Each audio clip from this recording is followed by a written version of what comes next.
안녕하십니까 회원 여러분, 왕초보 사진교실. 오늘은 저희 교재 62쪽입니다.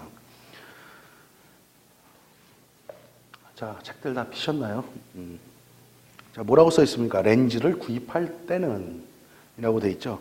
자, 렌즈를 어떤 식으로 구입을 해 가느냐에 대한 요령이에요. 저희가 이제 카메라를 사죠. 그 다음에 처음에는 뭐 번들 렌즈라든가 표준 렌즈라든가 이런 렌즈를 사죠. 그 다음에 사진을 좀 찍다 보면 광각 렌즈를 사고 망원 렌즈를 사고 줌 렌즈를 사고 또는 뭐 마이크로 렌즈를 사고 내가 이제 사진을 늘어감에 따라서 내 장비 또한 같이 늘어나는 거예요. 그렇게 되면 어떤 현상이 벌어져요? 나의 호주머니는 점점 가벼워지는 게 되는 거죠. 그건 무슨 말이에요? 돈 지출이 계속 되고 있다는 얘기예요. 그 다음에 또 하나 이제 여러분들이 주의해야 될 게 있어요. 제가 이제 요거는 렌즈를 어떤 식으로 구입하느냐에 대한 정말로 이 책에서 말하는 건 교과서적인 어드바이스를 드는 거예요. 그러니까 교과서에서 정말 이건 기준점을 제공해 주는 건데 과연 이 강의를 듣고 여러분들이 실제로 이렇게 행하느냐 하면은 그렇지가 않다. 대체적으로 어떻게 된다? 필요하지도 않은 장비들을 남들이 써서 보니까 좋아 보이더라. 그래서 나도 좀 사야 되겠다. 그래서 계속 사기 시작합니다. 그 다음엔 어떻게 돼요? 쓰다가 이거 좀 아닌 것 같은데 팝니다. 그 다음에 또 다른 렌즈를 사겠죠. 이게 반복이 숱하게 계속 되죠. 그렇게 되면 어떻게 돼요? 사진을 찍는 시간은 줄어들겠죠. 장비에 대한 욕심만이 계속 늘고 내 방에 있는 카메라나 렌즈를 보관해두는 함에는 계속 쓸데없는 렌즈들과 카메라들이 쌓이기 시작한다. 덕분에 나는 점심은 항상 라면으로 해결해야 될 시기가 올 것이다. 이게 바로 장비병의 시작입니다, 여러분. 사진을 하시면서 장비병이 안 걸리진 않아요. 항상 이제 조금씩 생기긴 하는데 이걸 얼마만큼 효과적으로 해치고 나가느냐, 어느 정도 선에서 마감을 하느냐, 그게 초보자들에서 초보에서 조금 넘어가는 시기에 분명히 여러분들도 한 번씩 겪게 될 거로 저는 믿는데요. 믿는다 그러면 좀 이상하구나. 그럴 거라고 생각을 하는데요. 슬기롭게 헤쳐나가시길 바랍니다. 자, 교과서를 보시죠. 렌즈를 구입할 때는 이게 참 또 쓸데없는 얘기했어. 다른 얘기했어. 근데 여러분 제가 이런 얘기 해드리는 거 있잖아요. 정말 그래요. 저도 제가 오죽했으면은 근데 저는 어차피 전공이 이쪽이었고 또 이제 사진 광학이나 이쪽도 좀 또 개인적으로 또 공부를 했고 그래서 저도 나중에 보니까 아파트 두 채 값이 없어졌더라. 그래서 뭐 그렇습니다. 그래도 뭐 지금 뭐 이렇게 강의를 하고 있으니까 좀 됐다고 생각을 합니다. 자꾸 쓸데없는 말을 하고 있습니다, 여러분. 자, 교과서 보시죠. 62쪽입니다. 렌즈를 구입할 때는 렌즈가 교환되는 카메라를 구입할 생각이라면, 즉 SLR 카메라를 말하고 있죠. 렌즈 교환되는 카메라.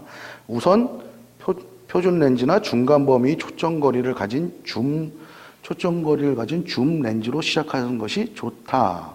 자신이 원하는 사진을 찍기 위해서 다른 초점거리 렌즈가 반드시 필요하다는 확신이 생기기 전까지는 더 이상 다른 렌즈들을 구입하지 않는 것이 좋다. 제가 다시 한번 말씀 읽어볼까요? 렌즈가 교환되는 카메라를 구입할 생각이라면 우선 표준 렌즈나 중간 범위 초점거리를 가진 줌 렌즈로 시작하는 것이 좋다. 이거 굉장히 중요한 말이에요, 여러분. 우리가 사진을 처음 시작할 때 어떤 렌즈를 선택하느냐의 문제인데 대체적으로 보면은요, 표준 렌즈나 중간 화각의 줌 렌즈를 선택하라고 보통 그러죠. 예전에는 줌 렌즈를 선택하지 말라고 했어요. 왜 그러냐면 이제 줌 렌즈 그런 쓰는 방법 제가 이제 줌 렌즈에서 조금 말씀드렸지만 그런 부분들하고 예전에는 이제 줌 렌즈들이 성능이 좀 많이 떨어졌었거든요. 지금 뭐 이제 단일 렌즈나 줌 렌즈나 성능이 물론 아직도 엄밀히 따지면 단일 렌즈가 좋은 점이 더 많지만 편리성에 의해서 줌 렌즈가 성능이 그만큼 비약적으로 발전이 됐기 때문에 쓰는데 지장이 없다라는 얘기도 될 수가 있어요. 그랬을 때 어떻다? 표준 렌즈나 즉 표준계 줌 렌즈 즉 3570이나 3500이나 이렇게 크게 범위에서 벗어나지 않는 렌즈들로 시작을 해라. 그래야지 우리 이게 이유는 무엇 때문에 그럴까요, 여러분? 즉 우리가 보는 시각, 실질적으로 우리가 보는 시각에 의해서 자연스럽게 사진을 접하면서 시작을 하자란 얘기예요. 자, 두 번째. 구입은 어떻게 하느냐? 그러면 한 번에 하나씩 구입하는 것이 좋고 나중에 어떤 종류의 렌즈들이 필요하게 될 것인지도 미리 생각해 두어야 된다. 무슨 말일까요? 좀 더 읽어볼까요? 2배 정도 간격의 초점거리를 가진 렌즈들을 구입해서 시작하는 것이 무난하다. 무슨 얘기예요, 여러분? 내가 50mm 표준 렌즈를 지금 갖고 있단 말이에요. 그러면 어떤 특별한 이유가 없어. 그래갖고 내가 좀 하다 보니까 좀 인물도 좀 찍고 뭘도 좀 찍고 위해서 망원 렌즈를 사고 싶다는 얘기죠. 근데 망원 렌즈에는 뭐가 있어요? 85mm, 50mm 다음에 85mm가 있죠. 그 다음에 100mm, 중간에 135mm도 있을 수 있고, 그다음에 200mm가 있죠. 굳이 표준 렌즈로 단일 렌즈로 구입을 한다 그러면 2배 정도의 거리 렌즈를 선택을 하라는 얘기예요. 즉, 50mm보다 2배, 100에서 2배, 200. 광각적으로 간다 그러면 반대로. 그럴 때는 어떻게 될까요? 2배의 거리예요. 마찬가지. 뭐 28mm나 24mm 거.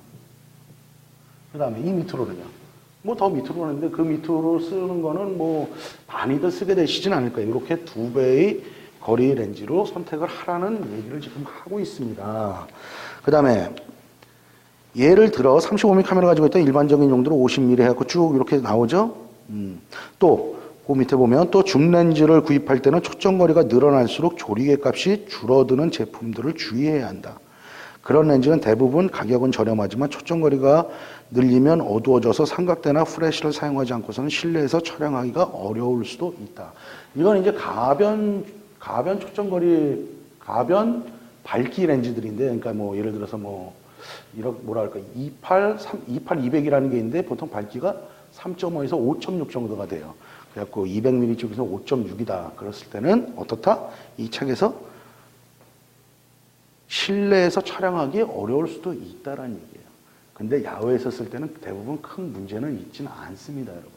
실내에서 쓸 때는 이제 스피드 라이트 이런 것들을 이제 사용하고 삼각대를 걸쳐야 되는 이런 불편한 점들이 있다. 그 얘기를 하고 있는 것입니다. 그 다음에 그 밑에 보면 꼭 필요한 것이 아니라면 아주 밝은 렌즈를 구입하는데 돈을 낭비하지 마라. 이렇게 돼 있죠. 요거는 상당히 좀 중요한 얘기예요. 이거는 뭐냐면 실전에서 여러분들이 자꾸 밝은 렌즈가 정말 이 밝은 렌즈가 다인 줄 알아요. 정말 좋은 줄만 알고 있어요. 그런데 실전에서는 여러분들이 써보시면 아시겠지만 꼭 그렇진 않아요. 제가 밝은 렌즈가 과연 좋을까라는 강좌를 열어놓기도 했어요. 송보의 사진 강좌에서. 클릭수도 많이 굉장히 높아지고 있는데 거기에 대해서 또 어떤 분들이 이변을 달아요. 이거는 아닌 것 같기도 하다 이런 얘기인데 제가 요 얘기 다음 편에서 실질적으로 좀 더 실전 강좌로 말씀을 드릴 수 있도록 하겠습니다.